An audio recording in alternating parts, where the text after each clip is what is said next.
Hello students, welcome back to my channel E learning accounts and maths. Students, हमने last video में question number 43 तक सारे questions कर लिए थे। आज हमें करना है क्वेश्चन नंबर 44। देखिए स्टूडेंट्स, इसमें हमें क्या करना है, इसमें हमें फॉरफीचर एंड री इशू वाली जर्नल एंट्री बनानी है। ओके, पॉइंट फर्स्ट में लिखा हुआ है X Limited forfeited 500 shares of ₹100 each, ₹75 called up, issued at 10% premium. X Limited ने 500 शेयर्स को फॉरफीट किया, पर शेयर का वैल्यू था ₹100 एंड कंपनी ने सिर्फ ₹75 के हिसाब से ही पेमेंट मांगा था। ओके, इशूड एट 10% प्रीमियम मतलब इस 500 शेयर्स को प्रीमियम पे इशू किया गया था। Okay, to be paid at the time of allotment. देखिए आगे लिखा हुआ है for non payment of first call of ₹20 per share. इस 500 शेयर्स पे फर्स्ट कॉल का पेमेंट नहीं आया था, इसीलिए कंपनी ने इसे फॉरफीट किया है। ओके स्टूडेंट्स, एक बार फिर से समझिए, कंपनी ने 500 शेयर्स को फॉरफीट किया है। इस शेयर को कंपनी ने प्रीमियम पे इशू किया था, प्रीमियम मनी तो कंपनी को मिल गया। ओके, यहाँ पे बहुत ही ध्यान से आप लोग देखिएगा, मैंने आपको बताया था ना, प्रीमियम वाले केस में फॉरफीचर में दो तरीके से हम जर्नल एंट्री बनाते हैं। मैंने आपको बताया था ना, क्वेश्चन नंबर 42, 43 में हमने पढ़ा है, जब प्रीमियम मनी रिसीव हो जाता है कंपनी को तो उसमें हम दूसरे तरीके से फॉरफीचर वाली एंट्री बनाते हैं, एंड जब प्रीमियम मनी रिसीव नहीं होता है तो उसमें हम दूसरे तरीके से एंट्री बनाते हैं फॉरफीचर वाली। तो यहाँ देखिए पॉइंट फर्स्ट में लिखा हुआ है कि प्रीमियम मनी रिसीव हो गया था फॉरफीटेड शेयर पे, यहाँ पे फर्स्ट कॉल का पेमेंट नहीं आया था, इसीलिए कंपनी ने इस शेयर को फॉरफीट कर दिया। ओके, एंड उसमें से 200 शेयर्स को कंपनी ने री इशू किया है ₹60 के हिसाब से। 75 वाले शेयर को कंपनी ने ₹60 के हिसाब से री इशू किया है। ओके, समझ में आया? पॉइंट फर्स्ट आपको समझ में आया? पहले हम इसका एंट्री करेंगे, उसके बाद सेकेंड पॉइंट पढ़ेंगे एंड फिर उसकी एंट्री करेंगे। तो फर्स्ट एंट्री इसमें क्या हो जाएगी? सबसे पहले मैंने आपको बताया ना, फॉरफीचर वाली एंट्री करेंगे, इसमें सिर्फ हमें फॉरफीचर एंड री इशू वाली एंट्री करनी है। तो यहाँ पे फॉरफीटेड शेयर्स पे कंपनी को प्रीमियम मनी रिसीव हो चुका है। ओके, तो उस कंडीशन में एंट्री कैसे बनती है? Share capital account debit. जब कंपनी को फॉरफीटेड शेयर्स पे प्रीमियम मनी रिसीव हो जाता है तो कंपनी उसकी एंट्री में कहीं ये शो नहीं करती है कि हमने शेयर होल्डर्स से प्रीमियम मनी मांगा था एंड शेयर होल्डर्स ने प्रीमियम मनी पे भी कर दिया। स्टूडेंट्स, जब कंपनी को प्रीमियम मनी रिसीव हो जाता है तो कंपनी जनरल एंट्री में से प्रीमियम को एक्सक्लूड करके उसकी एंट्री करती है। ओके, तो यहाँ पे हमें प्रीमियम की कोई भी एंट्री नहीं करनी है। यहाँ हो जाएगा share capital account debit. First call का पेमेंट नहीं हुआ था तो यहां हो जाएगा to share first call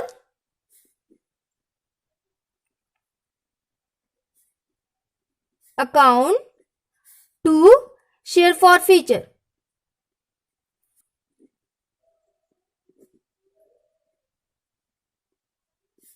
account. Amount कितना हो जाएगा? तो अमाउंट आप लोग ध्यान से देखिएगा, शेयर कैपिटल में हम कितना लिखते हैं, number of shares forfeited into called up value. यहाँ पे कंपनी ने ₹75 के हिसाब से ही पेमेंट मांगा था, यहाँ ₹75 कॉल्ड अप वैल्यू है। तो यहाँ हो जाएगा अमाउंट कितना हो जाएगा, 500 शेयर्स को फॉरफीट किया गया, 500 इंटू 75 कितना हो जाता है, ये हो जाएगा 37,500। तो यहाँ लिख देंगे 37,500। ओके, फर्स्ट कॉल पे पेमेंट नहीं हुआ था, फर्स्ट कॉल पे कंपनी ने ₹20 के हिसाब से पेमेंट मांगा था, तो 500 इंटू 20 ये हो जाएगा 10,000। एंड शेयर फॉरफीचर में कितना लिखेंगे? तो यहाँ पे देखिए टोटल कंपनी ने 75 के हिसाब से पेमेंट मांगा था, जिस पे फर्स्ट कॉल का पेमेंट नहीं हुआ, तो फर्स्ट कॉल वाले को हम माइनस कर देंगे, कितना आएगा 55। इसका मतलब 55 के हिसाब से पेमेंट हो चुका था, तो 55 इंटू 500, 500 इंटू 55 ये हो जाएगा 27,500। 27,500 चला जाएगा फॉरफीचर में। स्टूडेंट्स, यहाँ पे प्रीमियम की एंट्री नहीं होगी, क्योंकि मैंने आपको बताया है, मैं बार बार रिपीट कर रही हूं, जब कंपनी को फॉरफीटेड शेयर्स पे प्रीमियम मनी रिसीव हो जाता है तो कंपनी एंट्री में कहीं शो नहीं करती है, प्रीमियम को हम एक्सक्लूड करके एंट्री करेंगे। ओके, यहाँ पे हमने फॉरफीचर वाले अमाउंट में प्रीमियम को ऐड नहीं किया है, समझ में आया आप लोगों को? यहाँ पे 10% दिया था बट उसे हम इग्नोर कर देंगे। ओके, 10% का इस क्वेश्चन में कोई रोल नहीं है। समझ में आया? अब देखिए नरेशन हो जाएगा 500 shares forfeited.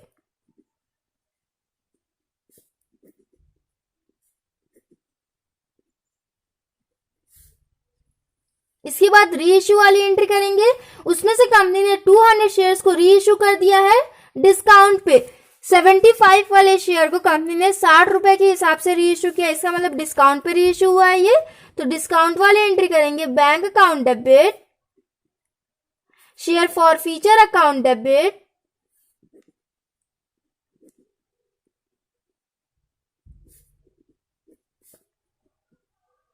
To share capital account. Amount कितना हो जाएगा यहाँ पे? तो टोटल कंपनी ने 200 शेयर्स को फॉरफिट किए हैं 60 रुपए के हिसाब से। तो ये हो जाएगा 200 इंटू 60, ये हो जाएगा 12,000। शेयर कैपिटल में कितना हो जाएगा? नंबर ऑफ शेयर्स री issue into paid up value. 75 वाले शेयर को कंपनी ने 60 रुपए के हिसाब से री इशू किया था, तो शेयर कैपिटल में कितना चला जाएगा? 200 इंटू 75, ये हो जाएगा 15,000। एंड फॉरफीचर में कितना हो जाएगा? तो कंपनी ने कितने का डिस्काउंट दिया? 75 माइनस 60, ये हो जाएगा 15। कंपनी ने 15 रुपए का डिस्काउंट दिया, तो यहां हो जाएगा 200 इंटू 15, ये चला जाएगा शेयर फॉरफीचर में। ये वाली एंट्री आपको समझ में आई स्टूडेंट्स? नरेशन हो जाएगा 200 शेयर्स री issued.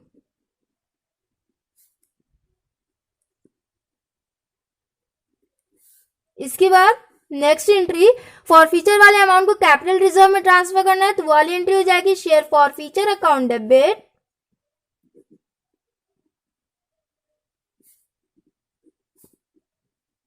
To capital reserve.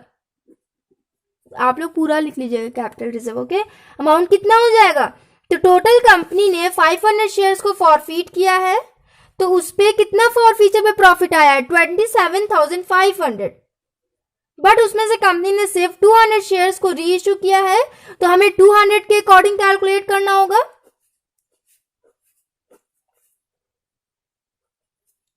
55 into 200, ये हो जाएगा 11,000। 11,000 में से डेबिट साइड वाले फॉरफीचर को हम माइनस कर देंगे, ये आ जाएगा 8,000।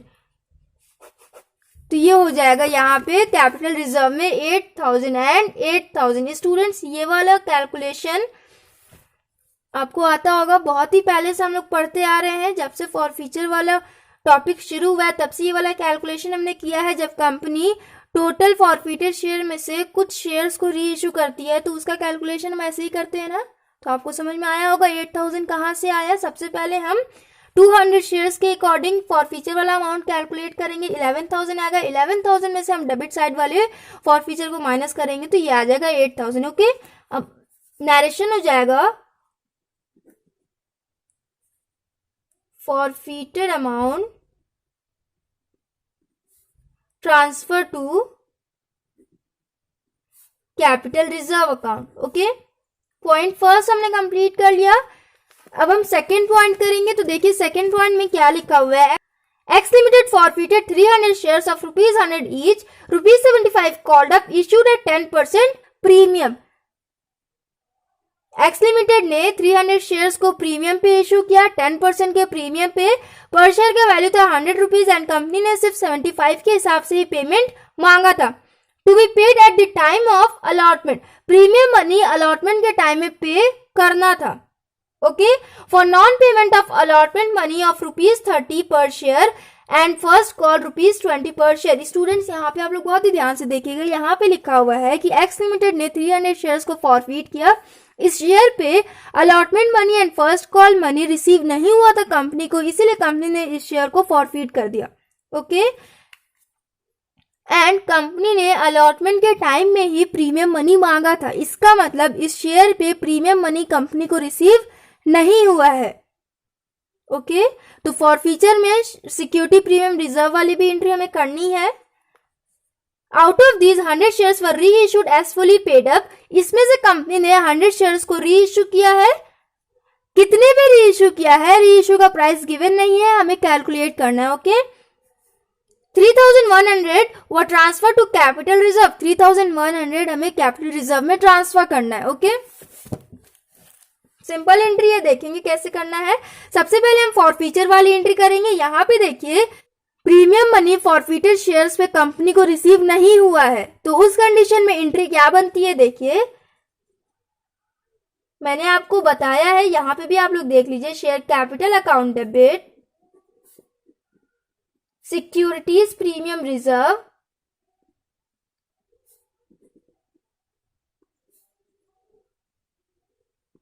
Account debit to allotment money receive नहीं हुआ था, तो यहां लिखेंगे to share allotment account, to share first call account, first call का भी पेमेंट नहीं आया था, and to share forfeiture, application पे पेमेंट आ गया था तो वो वाला चला जाएगा फॉरफीचर में। एंट्री समझ में आई आप लोगों को। अब देखिए अमाउंट, बहुत ही ध्यान से अमाउंट देखिएगा। शेयर कैपिटल में कितना हो जाएगा, टोटल कंपनी ने 300 शेयर्स को फॉरफीट किए थे, 300 शेयर्स पे कंपनी ने 75 रुपए के हिसाब से ये पेमेंट मांगा था, तो 300 इंटू 75 ये हो जाएगा 22,500। ओके यहां तक का समझ में आया। उसके बाद सिक्योरिटीज प्रीमियम रिजर्व में कितना हो जाएगा, तो यहाँ पे 10% प्रीमियम दिया हुआ है, तो हमें पहले फेस वैल्यू का 10% कैलकुलेट करना होगा, तो कितना हो जाएगा, 100 रुपीज फेस वैल्यू दिया हुआ है, तो 100 इंटू 10/100, इसका मतलब 10 रुपए प्रीमियम का है। कंपनी ने प्रीमियम पे 10 रुपए के हिसाब से पेमेंट मांगा था, तो number of shares forfeited into premium money ये आ जाएगा सिक्योरिटीज प्रीमियम रिजर्व में, तो 300 इंटू 10 ये हो जाएगा 3000। हो गया, यहां तक का समझ में आया आप लोगों को। इसके बाद अलॉटमेंट में कितना लिखेंगे, तो यहां लिखा हुआ है साफ साफ कि अलॉटमेंट के टाइम में कंपनी ने टोटल 30 रुपए के हिसाब से पेमेंट मांगा था, तो अलॉटमेंट में कितना लिखेंगे, टोटल 30 से इंटू करके लिखेंगे, 30 इंटू 300 ये हो जाएगा 9000। स्टूडेंट्स यहाँ पे जब कंपनी को फॉरफीटेड शेयर पे प्रीमियम मनी रिसीव नहीं होता है, तो कंपनी सिक्योरिटी प्रीमियम रिजर्व अलग से भी उसकी एंट्री करती है, एंड अलॉटमेंट के टाइम में भी टोटल अमाउंट लिखती है। अलॉटमेंट के टाइम में भी प्रीमियम मनी को इंक्लूड करके यहाँ पे अलॉटमेंट मनी में लिखेंगे हम। जब कंपनी को रिसीव नहीं हुआ है प्रीमियम मनी, तो कंपनी ने एक बार डेबिट साइड में शो करके दिखाया है कि हमने सिक्योरिटी प्रीमियम रिजर्व मांगा था बट शेयर होल्डर ने पे नहीं किया, एंड अलॉटमेंट के टाइम में भी कंपनी ने इंटू करके लिखा कि अलॉटमेंट के टाइम में हमने प्रीमियम मनी मांगा था एंड शेयर होल्डर ने पे नहीं किया। ओके समझ में आया आप लोगों को। फर्स्ट कॉल पे देखिए कंपनी ने टोटल 20 रुपए के हिसाब से पेमेंट मांगा था, जिसका पेमेंट नहीं हुआ, तो 300 इंटू 20 ये हो जाएगा 6000। ओके फॉरफीचर में कितना होगा, तो फॉरफीचर में हम कैसे लिखेंगे, उसके लिए हमें ये कैलकुलेट करना पड़ेगा कि कंपनी ने एप्लीकेशन मनी कितना मांगा था। यहाँ पे लिखा हुआ है कि टोटल कंपनी ने 75 के हिसाब से पेमेंट मांगा था, ओके जिसमें 30 रुपए अलॉटमेंट का है, इसमें प्रीमियम मनी भी इंक्लूड है, तो कितना हो जाएगा, मतलब 20 allotment money plus 10 premium money. Okay and 20 रुपए के हिसाब से कंपनी ने फर्स्ट कॉल पे मांगा था। कुछ समझ में आ रहा है, यहां से हमारा एप्लीकेशन मनी कैलकुलेट हो जाएगा ना। देखिए टोटल 75 में से हम अलॉटमेंट मनी और फर्स्ट कॉल को हम माइनस कर देंगे, तो हमारा आ जाएगा एप्लीकेशन मनी। अलॉटमेंट के टाइम में कंपनी ने टोटल 30 रुपए के हिसाब से पेमेंट मांगा तो था, बट उसमें 10 रुपए प्रीमियम का था ना, तो प्रीमियम को हम एक्सक्लूड कर देंगे। यहाँ पे 20 रुपए अलॉटमेंट मनी प्लस 20 रुपए फर्स्ट कॉल मनी, ये हो जाएगा 75 माइनस 40, ये हो जाएगा 35। इसका मतलब 35 के हिसाब से कंपनी ने एप्लीकेशन मनी मांगा था, तो शेयर फॉरफीचर में कितना चला जाएगा, 300 शेयर्स को कंपनी ने फॉरफीट किया इनटू एप्लीकेशन मनी, ये हो जाएगा 10,500। यहां लिखेंगे 10,500। समझ में आया स्टूडेंट्स आप लोगों को। फॉरफीचर में लिखने से पहले हमें एप्लीकेशन मनी कैलकुलेट करना होगा कि कंपनी ने एप्लीकेशन पे कितने का पेमेंट मांगा था। ओके तो एप्लीकेशन पे हम जितना टोटल कॉल्ड अप में से हम allotment and first call money को माइनस कर देंगे तो आ जाएगा एप्लीकेशन मनी। अलॉटमेंट मनी को माइनस करने के टाइम में आप लोग ये ध्यान दीजिएगा कि उसमें से आपको प्रीमियम मनी एक्सक्लूड करना होगा। ओके, प्रीमियम मनी हटा के सिर्फ अलॉटमेंट एंड फर्स्ट कॉल को आप ऐड करो, उसके बाद कॉल्ड अप वैल्यू से माइनस कर दो तो आपका एप्लीकेशन मनी आ जाएगा। Okay students, share for feature वाली एंट्री आप लोग को समझ में आई। नरेशन हो जाएगा 300 शेयर्स फॉरफीटेड।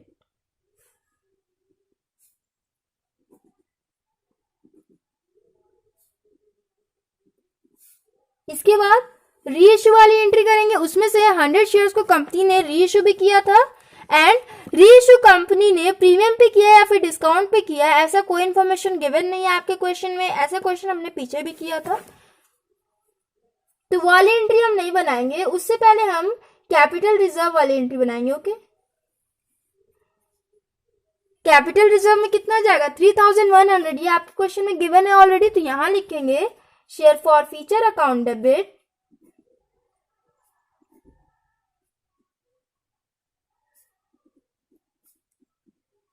टू कैपिटल रिजर्व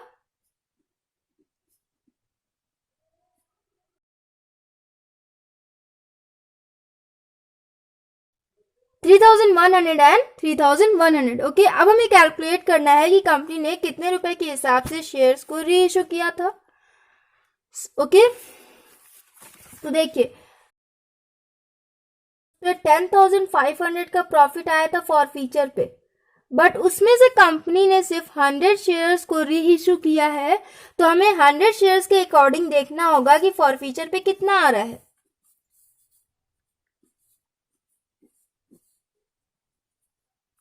ये आ जाएगा 3,500। 3,500 में से हम कैपिटल रिजर्व वाले अमाउंट को माइनस कर देंगे तो लॉस ऑन री इश्यू आ जाएगा। मतलब री इश्यू के टाइम में कंपनी को कितने का लॉस हुआ था ये आ जाएगा। ओके, 100 शेयर्स के अकॉर्डिंग फॉर फीचर वाला अमाउंट 3,500 आ रहा था, जिसमें से हम कैपिटल रिजर्व को माइनस कर देंगे। जब री इश्यू का प्राइस नहीं दिया होता है तो हम ऐसे ही कैलकुलेशन करते हैं। ओके, जितने शेयर्स को कंपनी री इश्यू करती है पहले वो कैलकुलेट करेंगे, उसके बाद कैपिटल रिजर्व वाले अमाउंट को माइनस कर देंगे तो ये हमारा आ जाएगा कि कंपनी ने री इश्यू किया था तो उसपे 400 शेयर्स 400 का लॉस आया था। ओके, ₹400 का लॉस आया था, मतलब कंपनी ने डिस्काउंट पे री इश्यू किया है। अब कितने के डिस्काउंट पे री इश्यू किया है ये हमें देखना है। तो अब हमें ये तो कंफर्म हो गया ना कि यहाँ पे कंपनी ने डिस्काउंट पे री इश्यू किया है, तो डिस्काउंट वाली एंट्री यहाँ पे बनेगी। तो देखिए, bank account debit, share forfeiture account debit,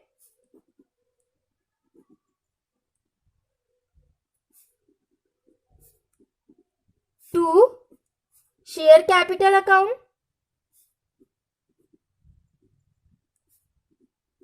कितने का डिस्काउंट हुआ था 400 डिस्काउंट में आ रहा था, तो यहाँ शेयर फॉर फीचर में लिख देंगे 400। यहाँ डेबिट साइड वाले फॉर फीचर में हम कौन सा अमाउंट लिखते हैं, री इश्यू पे जितने का लॉस होता है कंपनी को उतना ही अमाउंट लिखते हैं। तो यहाँ 400 का लॉस हुआ तो यहाँ हम 400 हमने लिख दिया। उसके बाद देखिए स्टूडेंट, शेयर कैपिटल में कितना लिखेंगे, तो ये आपके क्वेश्चन में साफ साफ गिवन है कि शेयर कैपिटल में कितना अमाउंट होगा। यहाँ पे लिखा हुआ है 100 shares were reissued as fully paid up. Fully paid up मतलब उस शेयर का वैल्यू कितना था, पर शेयर का वैल्यू कितना था, पर शेयर का वैल्यू था 100 रुपए, जिसे कंपनी ने री इशू किया है। अब कितने पे री इशू किया हमें वही कैलकुलेट करना है ना। यहाँ शेयर कैपिटल में कितना हो जाएगा, साफ साफ यहाँ मैं लिख दे रही हूँ ताकि आप लोग देख लेना। 100 into 100 मतलब 100 शेयर्स को कंपनी ने री इशू किया है एंड पर शेयर का वैल्यू था 100 रुपीज। जब फुली पेड अप लिखा हो तो हम फेस वैल्यू से को समझते हैं ना। फुली पेड अप मतलब पर शेयर का वैल्यू था 100 रुपीज जिसे कंपनी ने री इशू किया, तो 100 into 100 ये हो जाएगा 10,000। अब क्रेडिट साइड वाले में से डेबिट साइड वाले को माइनस कर देंगे तो बैंक के सामने वाला अमाउंट निकल जाएगा ना। तो 10,000 माइनस 400 ये हो जाएगा 9,600। मतलब कंपनी ने री इश्यू किया है तो उस पर इतना अमाउंट आया है, बैंक में इतना अमाउंट डिपॉजिट हुआ 9,600। अब ये वाला अमाउंट पता चल गया तो उससे आपको साफ साफ पता चल जाएगा कि कंपनी ने कितने पे री इश्यू किया है। 9,600 आया है, कंपनी ने 100 शेयर्स को री इश्यू किया है। तो मतलब 96 के हिसाब से कंपनी ने री इशू किया है। ओके, यहाँ पे आप लिख लो 100 इंटू 96।